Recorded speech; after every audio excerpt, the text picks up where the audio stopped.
Poco X7 Pro মার্কেটে বেশ লম্বা সময় হয়েছে লঞ্চ হয়েছে। এর দুইটা মডেল আছে, পোকো X7 এবং পোকো X7 Pro। আমার কাছে দুইটা মডেলই আছে। আজকের ভিডিওতে আমরা রিভিউ করব পোকো X7 Pro। চলুন দেখে নিই এই ফোনটিতে কী ব্যবহার করা হয়েছে, আপনার জন্য কেনা ঠিক হবে কি হবে না আজকের ভিডিওতে কিন্তু জানতে পারবেন। শুরু করছি আজকের ভিডিও। পোকো X7 Pro এই ফোনটির বক্সটিতে আপনি কী পাবেন। বক্সটি নর্মালি ওপেন করলে আপনি ইউজার ম্যানুয়াল পেয়ে যাচ্ছেন, একটি প্রিমিয়াম কেস পেয়ে যাচ্ছেন, তাছাড়া কিন্তু 90 ওয়াটের ফাস্ট চার্জার উইথ Type-C কেবল। এখন কথা বলবো এই ফোনটির ডিজাইন এবং বিল্ড কোয়ালিটি নিয়ে। এই ফোনটিতে কিন্তু প্লাস্টিক ব্যবহার করা হয়েছে, অর্থাৎ প্লাস্টিক বডি, এবং এর ব্যাকশেলে ব্যবহার করা হয়েছে আপনার সিলিকন পলিমার ইকো লেদার।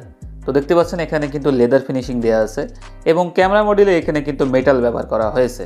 তো এখানে ফ্রন্ট গ্লাসে অর্থাৎ ডিসপ্লেতে প্রোটেকশনের জন্য ব্যবহার করা হয়েছে কর্নিং গরিলা গ্লাস 7i এর প্রোটেকশন। এখানে IP68 এবং IP69 এর সার্টিফিকেশন দেওয়া আছে, যে জন্য আপনি বেশ বড়সড় ডিসপ্লেতে আঘাত হইলেও সমস্যা হবে না খুব একটা। সো এই ফোনটি আপনি তিনটা কালারে পেয়ে যাবেন, black and yellow, white, green এবং রেড আছে একটি আয়রন ম্যান স্পেশাল এডিশন, যেটা কিন্তু দেখতে খুবই সুন্দর। পোর্টস অ্যান্ড বাটন নিয়ে যদি কথা বলি, আপনি নিচের দিকে পেয়ে যাবেন ডুয়েল স্টেরিও স্পিকার।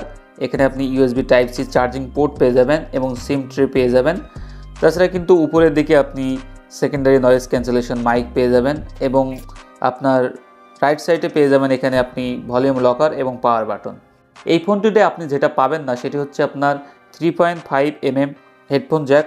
তো এটা কিন্তু থাকছে না, এটা কিন্তু আপনাকে কম্প্রোমাইজ করতেই হবে। 6.7 inch AMOLED display, 120Hz refresh rate, Dolby vision এবং HDR10+ সাপোর্টেড। দিনের আলোতে আপনি 3200 নিটস পিক ব্রাইটনেস পেয়ে যাবেন। কর্নিং গরিলা গ্লাস 7i এর প্রোটেকশন দেওয়া তো আছেই। সিকিউরিটির জন্য কিন্তু আপনি আন্ডার ডিসপ্লে ফিঙ্গারপ্রিন্ট পাচ্ছেন, যেটা যথেষ্ট ফাস্ট অ্যান্ড অ্যাকুরেট। আপনি জাস্ট আপনার ফিঙ্গারটি রাখবেন এবং আনলক হয়ে যাবে খুব দ্রুতই। পারফরমেন্সের জন্য আপনি এই ফোনটিতে LPDDR5X র্যাম পেয়ে যাবেন, MediaTek Dimensity 8400 আলট্রা চিপসেট পেয়ে যাবেন। ফোনটি আপনি তিনটি ভেরিয়েন্টে পাবেন, 256GB 8GB RAM, 256GB 12GB RAM, 512GB এবং 12GB র্যাম।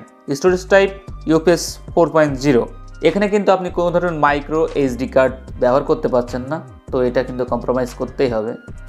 এই ফোনটিতে Android 15 রান করছে উইথ HyperOS 2। আপনি 4 বছরের একটি সিকিউরিটি আপডেট পেয়ে যাবেন আশা করি। এখন কথা বলবো এই ফোনটির ক্যামেরা সেকশন নিয়ে। ক্যামেরা কেমন পারফরমেন্স করবে। ফোনটিতে কিন্তু ডুয়েল ক্যামেরা সেটআপ পেয়ে যাচ্ছেন পিছনে। এখানে মেন ক্যামেরা কিন্তু 50 মেগাপিক্সেল এবং আলট্রা ওয়াইড ক্যামেরা হচ্ছে 8 মেগাপিক্সেল, যেটা কিন্তু সনির লেন্স ব্যবহার করা হয়েছে। সো এখানে ভিডিও করতে পারবেন আপনি 4K 60fps-এ। তাছাড়া সেলফিতে কিন্তু 20 মেগাপিক্সেলের একটি ক্যামেরা ব্যবহার করা হয়েছে। এখানে আপনি 1080p 30fps-এ কিন্তু ভিডিও করতে পারবেন। এখন আমরা কথা বলবো এই ফোনটির ব্যাটারি এবং চার্জিং নিয়ে, যেটা কিন্তু মার্কেটের ভার্সনের উপর ডিপেন্ড করছে।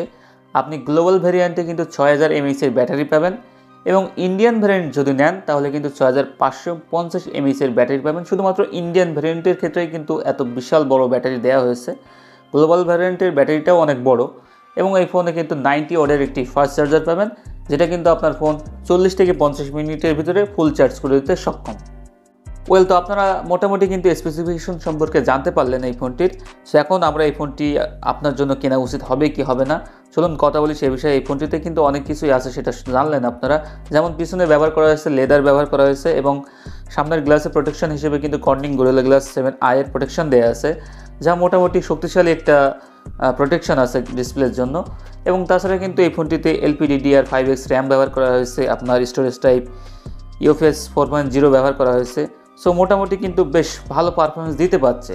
আমার হাতে যে ভেরিয়েন্টটি আছে এটি হচ্ছে আপনার 12GB র্যাম, 256GB র্যাম। তো এই ফোনটি কিন্তু আমি বাংলাদেশের মার্কেট থেকে কিনেছি 33,500 টাকায়। তো মোটামুটি এই প্রাইজের মধ্যে কিন্তু ফোনটি বেশ ভালো, কারণ ওভারঅল আপনি গেম খেলতে পারবেন, আলট্রা মোডে স্মুথলি রান করতে পারবেন। BGMI বা ফ্রি ফায়ার, PUBG এগুলো খেলতে পারবেন স্মুথলি আলট্রা মোডে খেলতে পারবেন, কোনো ধরনের ল্যাগিং ইস্যু আসবে না। ফোনগুলো কিন্তু বেশ লম্বা সময় ব্যবহার করলে হিট জেনারেট করবে, এটা স্বাভাবিক ব্যাপার, এটা সকল ফোনেই ম্যাক্সিমাম টাইম করে থাকে। সো মোটামুটি কিন্তু গেমিং এবং ক্যামেরা এই দুইটা সেকশন মিলিয়ে কিন্তু বেশ ভালো পারফরমেন্স দিচ্ছে। সো এই ফোনটি কিন্তু আপনি চাইলে কিনতে পারেন। বর্তমান 33,500 বা 35,000 এই বাজেটের মধ্যে কিন্তু এমন একটি ফোন আমি মনে করি আপনার জন্য বেস্ট হতে পারে। তবে হ্যাঁ, যেহেতু এই ফোনটি 2025 সালের শুরুতে লঞ্চ হয়েছিল, এখন যেহেতু অলমোস্ট বছরের শেষে চলে এসেছে আমরা, তো এই সময় এসে কিন্তু আরও আপডেট কিছু আমরা পেতে পারি। তো আপনি চাইলে সেগুলোও কিন্তু দেখতে পারেন। সো এই ছিল আজকের ভিডিওটি ভালো লাগলে অবশ্যই একটি লাইক করবেন আর এই ধরনের ভিডিও পেতে অবশ্যই চ্যানেলটি সাবস্ক্রাইব করে পাশে থাকবেন।